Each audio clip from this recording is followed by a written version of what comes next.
Bonjour, je m'appelle Adjuriogan Evi et je suis membre du Centre de recherche et d'éducation sur la violence faite aux femmes et aux enfants de l'Université Western.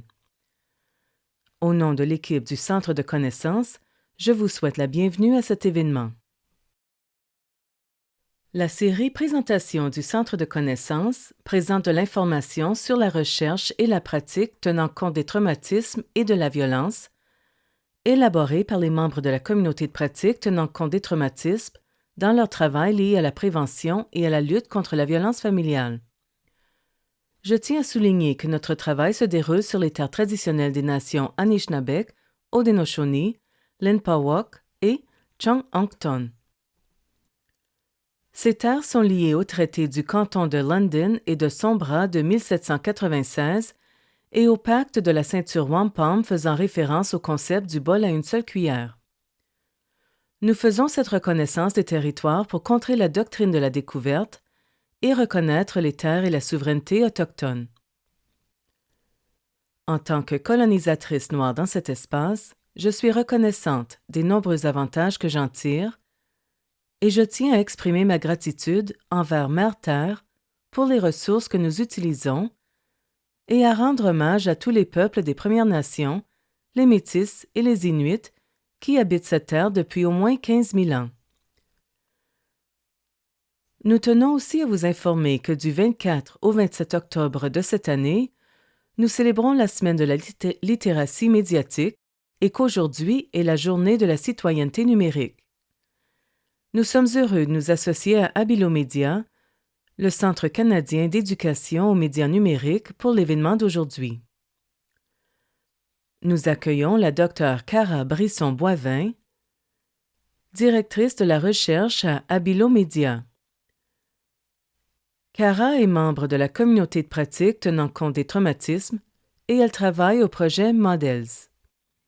Cara recherche les répercussions de la technologie et de la culture numérique sur la citoyenneté numérique, le bien-être numérique et la résilience en ligne pour les Canadiens et Canadiennes en général et les jeunes en particulier. Elle travaille avec un certain nombre de partenaires universitaires à des projets de recherche financés par les 3 organismes, des groupes des secteurs privés et publics, ainsi que des ministères fédéraux sur des enjeux en ligne, y compris l'équité et l'inclusion numérique, le bien-être numérique et la résilience en ligne, la protection de la vie privée, l'aide en ligne, la désinformation, les algorithmes et l'intelligence artificielle.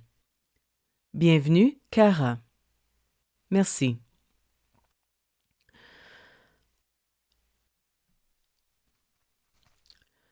Merci beaucoup de cet accueil chaleureux. Je suis vraiment ravie d'être ici. Comme on l'a mentionné, je m'appelle Cara Brisson-Boivin et je suis directrice de la recherche à Abilomedia. Je me joins à vous aujourd'hui de la Confédération des Trois Feux des peuples Odawa, Chippewa et Potawatomi. Abilomedia est un organisme de bienfaisance sans but lucratif du Centre canadien de littératie aux médias numériques. Nous élaborons des programmes et ressources pour les foyers, les écoles et les communautés depuis plus de 27 ans. Notre vision est d'aider tous les Canadiens et Canadiennes à acquérir les compétences et connaissances nécessaires pour interagir de façon critique avec les médias sous toutes leurs formes. Nous y parvenons principalement par la recherche et les politiques, la sensibilisation du public, l'engagement et l'éducation. Chez Abilomedia, lorsqu'on parle de littératie numérique, on parle de 5 compétences de base. La capacité d'accéder aux médias, de les utiliser, de les comprendre, de les mobiliser et de créer avec eux. Nos collègues de l'équipe d'éducation ont élaboré un cadre complet pour la littératie numérique et les médias, y compris ces 5 compétences de base. Pour en savoir plus, vous pouvez consulter le site abilomedia.ca.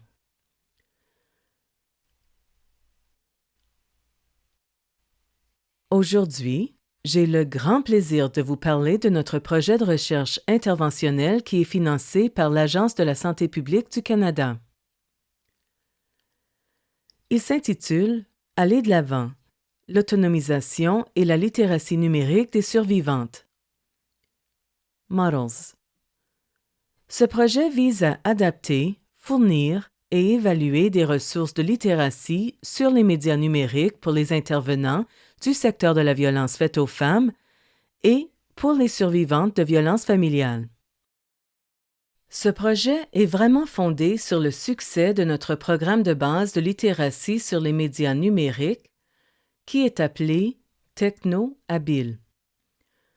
Ce programme a été conçu en partenariat avec YWCA Canada afin de servir les groupes en quête d'équité et sous-représentés partout au pays. Nous partons des connaissances de base que nous avons acquises lors de la création de notre programme Techno-Habile. Ce projet particulier vise à adapter, fournir et évaluer les ressources, en particulier pour les personnes qui ont subi ou qui subissent de la violence et des abus facilités par la technologie, parfois appelée VAFT. La VAFT est une forme d'abus ou de comportement de contrôle impliquant l'utilisation de la technologie pour contraindre, traquer, surveiller ou harceler une autre personne.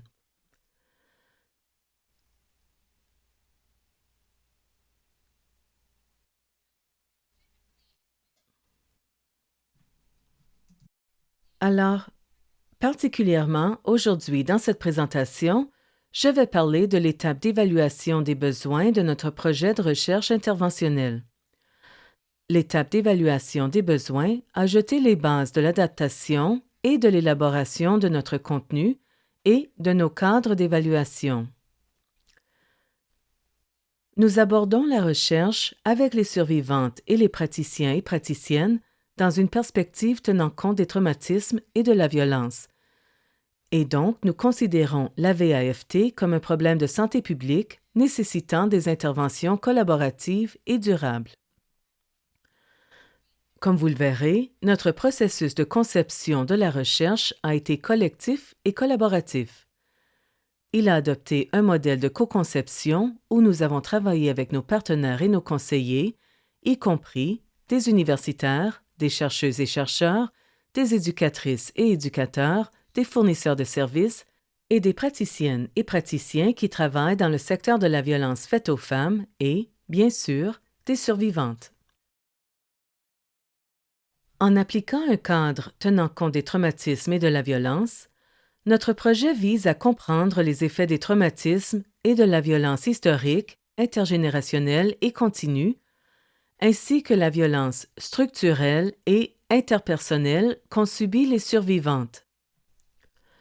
Plutôt que de s'attendre à ce que les survivantes participent à des solutions individualisées, notre projet vise à faire en sorte qu'elles puissent participer aux efforts collectifs visant à prévenir la violence et les abus facilités par la technologie, tout en reconnaissant la diversité des besoins.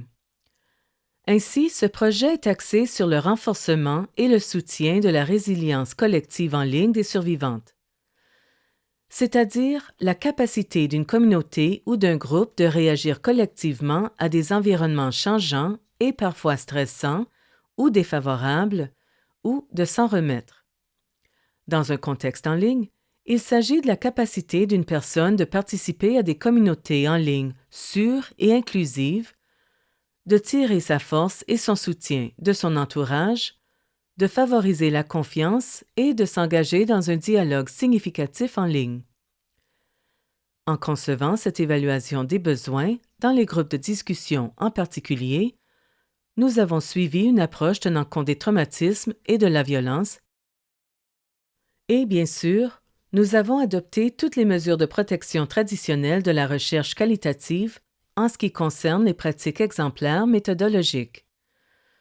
Mais nous avons aussi travaillé en étroite collaboration avec nos partenaires de prestation de services et le réseau de conseillers que nous avons mis sur pied dans le cadre de ce projet. En particulier, nous avons misé sur la confiance dans les relations qu'ils avaient établies à l'étape du recrutement afin de protéger les survivantes, en particulier la vie privée des survivantes, mais nous nous sommes aussi assurés qu'ils travaillaient d'abord et avant tout avec celles avec qui ils avaient déjà établi des relations et des liens de confiance. Nous avons aussi travaillé en étroite collaboration avec nos partenaires de prestation de services pour veiller à ce que les participantes aient accès à du soutien, y compris du counseling, pendant toute la durée de leur participation. Nous avons conçu des groupes de discussion animés avec 17 praticiens et praticiennes et 24 survivantes de violences et d'abus facilités par la technologie de partout au pays. Nous avons mené ces groupes à l'hiver 2023 et ils ont été guidés surtout par 2 grandes questions de recherche ou intérêts ou thèmes. La première concernait les besoins des survivantes et des praticiens et praticiennes et leurs préoccupations particulières liées à la violence et aux abus facilités par la technologie. La deuxième concernait les ressources et le soutien en matière de littératie sur les médias numériques qui pourraient être nécessaires pour répondre à ces préoccupations. Notre rapport d'évaluation des besoins est publié et disponible sur le site Abilomedia sous l'onglet « Rapport de recherche ». Le rapport contient beaucoup plus de détails sur la façon dont nous abordons le recrutement et l'animation de ces groupes de discussion, surtout d'une perspective tenant compte des traumatismes et de la violence. Je vous encourage donc à le consulter pour obtenir plus de détails. Nous avons aussi participé à un processus d'analyse collaborative où nous avons travaillé en partenariat avec notre comité consultatif et les équipes de recherche et d'éducation d'Abilomedia se sont réunies régulièrement pour discuter des principales constatations et observations. Chez Abilomedia, nous avons vraiment la chance d'avoir une expertise interne en recherche et en éducation. Alors, nous sommes constamment en mesure de réunir cette expertise afin d'adopter un modèle allant de la recherche aux ressources et de mobiliser les résultats de la recherche le plus rapidement possible.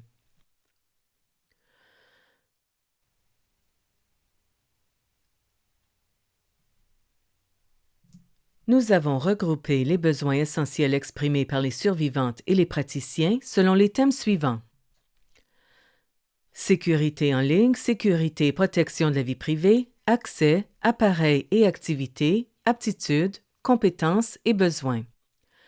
Le rapport complet comprend des détails sur chacun de ces thèmes pour les praticiens et les survivantes. Il comprend ce que nous avons entendu au sujet de chacun de ces thèmes et je vous invite à le consulter. Aujourd'hui, je vais me concentrer sur les thèmes analytiques que nous avons mis en lumière dans cette recherche. Le premier thème porte sur la nécessité d'accroître la littératie dans le domaine des médias numériques. Les survivantes et les praticiens ont besoin d'une vaste gamme de connaissances dans ce domaine. Le besoin de soutien en période de crise ou de ce que nous appelons le contenu relatif au triage numérique a été soulevé assez souvent, de même que l'autonomisation numérique ou le soutien pour l'engagement en ligne à long terme et le renforcement de cette résilience en ligne collective. Par exemple, les survivantes nous ont dit très clairement qu'elles veulent et ont besoin de participer à la narration numérique. Elles ont parlé d'une formation de base sur l'utilisation des appareils et des ressources en ligne, sur la participation sécuritaire et authentique en ligne et sur le besoin de compétences particulières comme le magasinage en ligne et la prévention des fraudes. Un autre thème analytique qui est ressorti était l'idée ou l'impact des traumatismes et de la violence, et ces constatations étaient particulièrement complexes.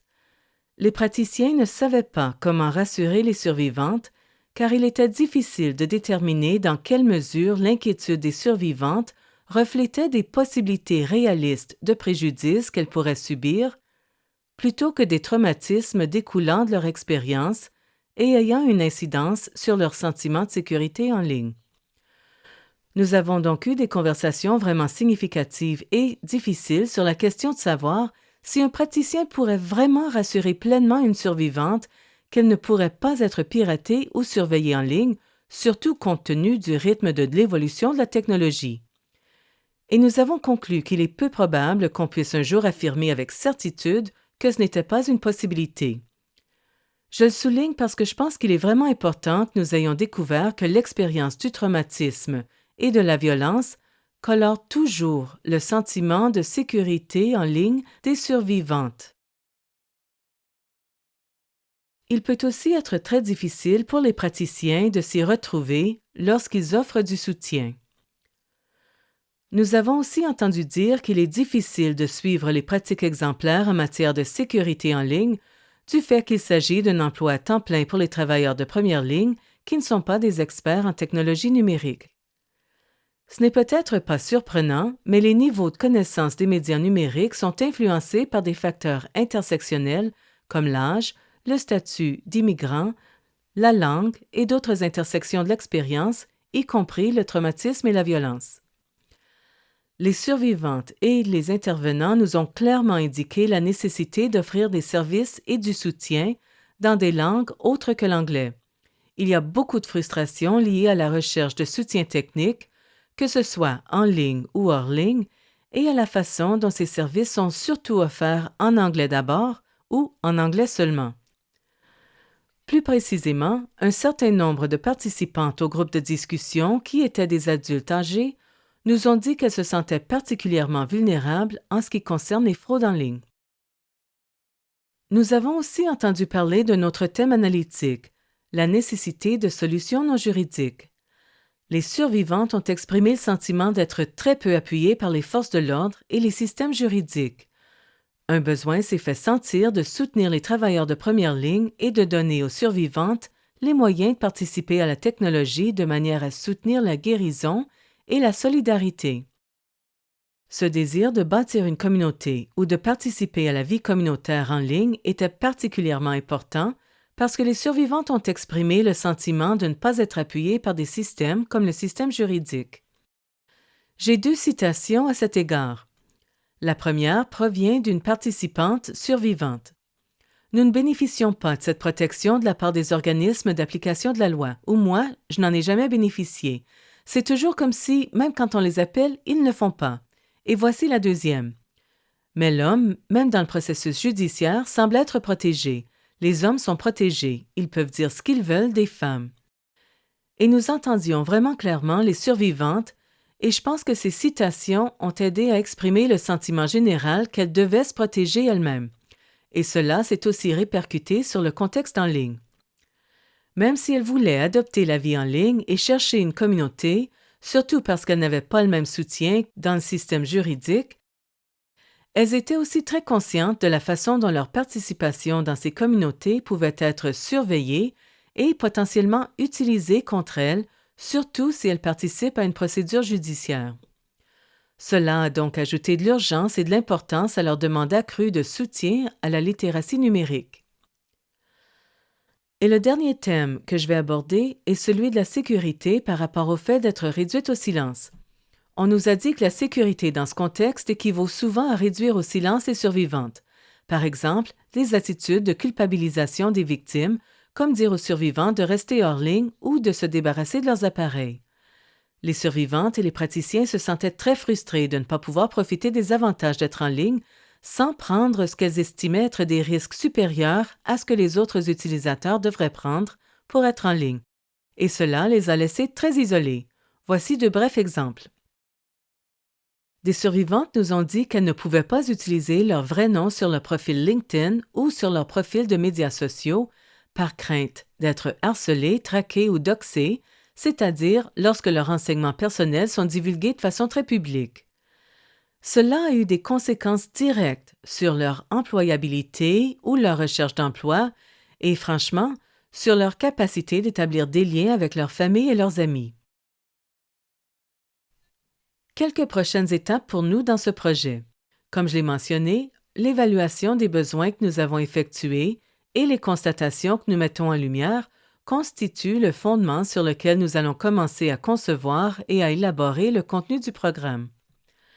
Nous travaillons avec notre programme TechnoHabile et nous allons mettre à jour et adapter 4 ateliers existants de ce programme pour les survivantes, y compris des guides d'animation et des fiches conseils connexes pour les animateurs ou les praticiens qui présenteront ce contenu. Mais nous élaborons aussi 2 nouveaux ateliers à la suite de cette évaluation des besoins. Le premier atelier portera sur les relations saines en ligne et le deuxième sur la narration numérique. Ces 2 ateliers supplémentaires répondent directement aux besoins que nous avons entendus concernant le renforcement de la résilience collective en ligne et l'autonomisation numérique. Nous élaborons aussi un guide sur la façon de tenir compte des traumatismes et de la violence ou un guide de l'animateur pour l'enseignement ou la prestation de cours de littératie sur les médias numériques. Je pense que ce sera une contribution vraiment passionnante et nécessaire à la culture des médias numériques. Ce sera directement pertinent pour les personnes qui travaillent auprès des survivantes de violences. Mais je pense que cette approche tenant compte des traumatismes et de la violence sera pertinente pour beaucoup d'autres personnes dans de nombreux autres contextes. Nous travaillons aussi à notre contenu relatif au triage numérique.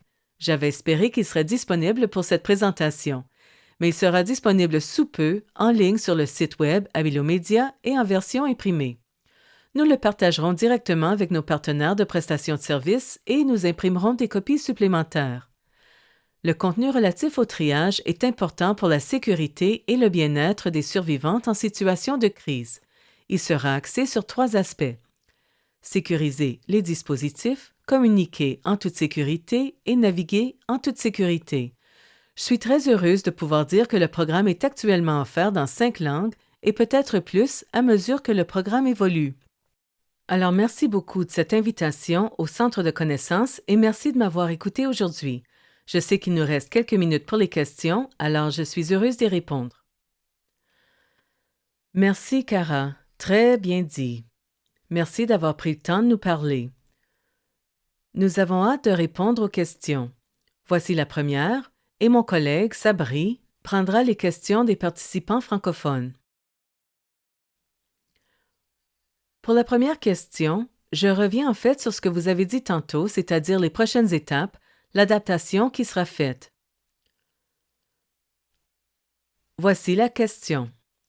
En vous fondant sur cette recherche actuelle, comment envisageriez-vous de la modifier pour qu'elle soit adaptée à la culture des personnes qui, nous le savons, sont aussi surreprésentées, c'est-à-dire les survivantes autochtones et les survivantes noires? Oui, excellente question. Merci beaucoup. Je dirais que, à l'interne, chez Abilomedia, nous avons des spécialistes de l'éducation médiatique en français, alors nous connaissons bien le processus d'adaptation culturelle, donc pas seulement la traduction directe pour la communauté canadienne-française. Nous n'avons pas d'expertise à l'interne pour les communautés autochtones ou noires en particulier, mais nous travaillons avec des partenaires précisément pour cette raison. En particulier, nous travaillons avec des experts conseils autochtones en évaluation pour veiller à ce que le cadre d'intervention et d'évaluation que nous élaborons nous donne une rétroaction utile pour cette communauté en particulier. Nous gardons ces communautés à l'esprit, comme vous le dites, étant donné leur surreprésentation. Nous voulons favoriser ou créer un programme qui permet aux communautés de l'adapter à leurs propres besoins d'une façon qui leur sera utile. Nous essayons de trouver un équilibre entre certaines choses, mais oui, merci, question fantastique. Merci. Je cède la parole à mon collègue. Merci beaucoup, Cara, pour ta présentation très informative. Nous avons une question d'une de nos participantes qui aimerait savoir quel type de professionnel a participé à cette évaluation. Pourriez-vous nous éclairer à ce sujet?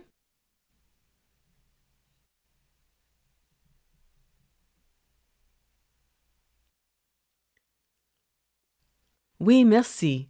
Une autre bonne question. Afin de protéger l'identité des gens, je ne vais pas trop entrer dans les détails sur les personnes qui ont participé, mais je vais donner quelques détails supplémentaires sur leur rôle. Il s'agissait d'un grand nombre de travailleuses et travailleurs de première ligne dans différents refuges et organismes communautaires de partout au pays qui s'occupent de la violence faite aux femmes. Certains se trouvaient dans des communautés rurales, d'autres dans des centres urbains, certains desservaient des communautés autochtones en particulier, une combinaison de travailleurs et travailleuses sociaux, de travailleurs à l'accueil, de directeurs généraux et de coordonnateurs de programmes. Un large éventail de ces gens travaillent avec les survivantes de différentes façons. Excellent. Merci beaucoup. Et une dernière question avant de redonner la parole à ma collègue. Quels conseils donneriez-vous à d'autres projets qui veulent faire une évaluation des besoins en tenant compte des traumatismes et de la violence? Vous avez parlé de consulter des experts, des communautés.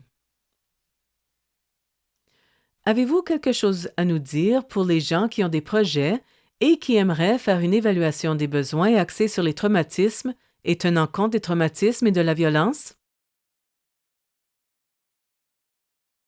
Oui, merci. Excellente question. Je pourrais parler très longtemps. Je vais donc essayer d'être brève. Je dirais 2 ou 3 choses. Vous avez déjà mentionné dans votre question le besoin de travailler en étroite collaboration avec la communauté. Dans ce cas-ci, nous savions que nous voulions et devions travailler en étroite collaboration avec les gens qui travaillent dans le secteur de la violence faite aux femmes. Nous ne sommes pas un organisme de lutte contre la violence faite aux femmes, nous ne travaillons pas dans le secteur, nous sommes experts en littératie numérique.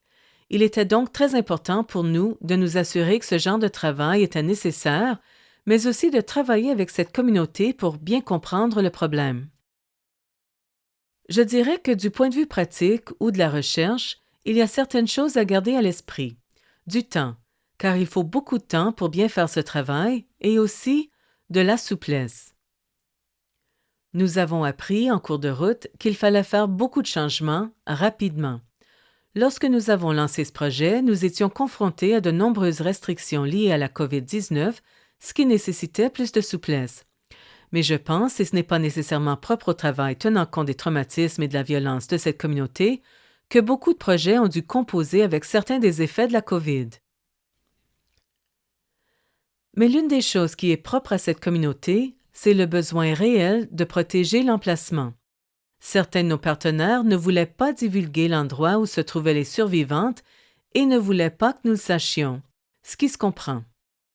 Le fait d'être en ligne a été très utile car nous pouvions organiser des groupes de discussion sur Zoom, alors nous n'avions pas besoin de savoir où elles se trouvaient ni d'où elles venaient.